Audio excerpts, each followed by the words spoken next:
if you are in India, and the first question that, when people use ChatGPT, the first question they ask, anybody, right, whether it's a call center person or anybody, would say that, hey, you know what, this is going to take my job away.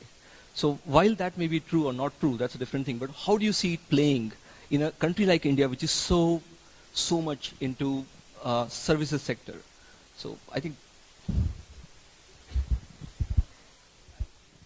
So I'd say with this, what we're seeing with things like ChatGPT in our models, jobs will change. How people do their work day to day might change, and it will evolve. Something we've seen happen is people might go from like doers of small tasks to actual reviewers, where perhaps the smallest task of something, people might use ChatGPT for it. So that's coming.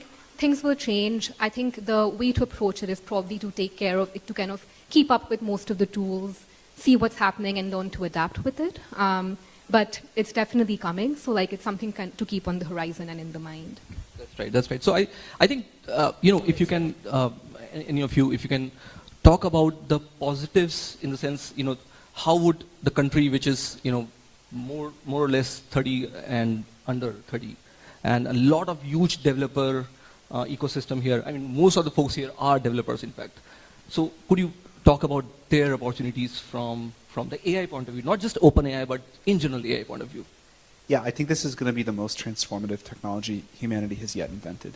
And the countries that embrace it, the people that embrace it early, are going to be particularly rewarded.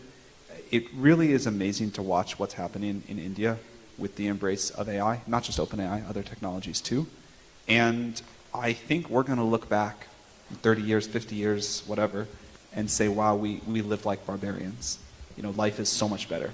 When intelligence becomes close to free, and not only that, but when it becomes qualitatively different at what it's capable of, we view our role as we build the tools, we give to all of you, you all amaze us with your creativity and what you can create for the world. So I think that's really going to happen. I think India is already like one of the centers of this, and I'm sure that will continue. Hi, I'm Akanksha. Here, hi. I have a question from the policy side of it. You've been doing great work. Everyone at OpenAI has been doing great work. Thank you so much. We've all used the models. But I have a question when it comes to open source AI projects. How do you think, I do know that you yourself said multiple times that the door has to be let open for small projects so that they can grow up.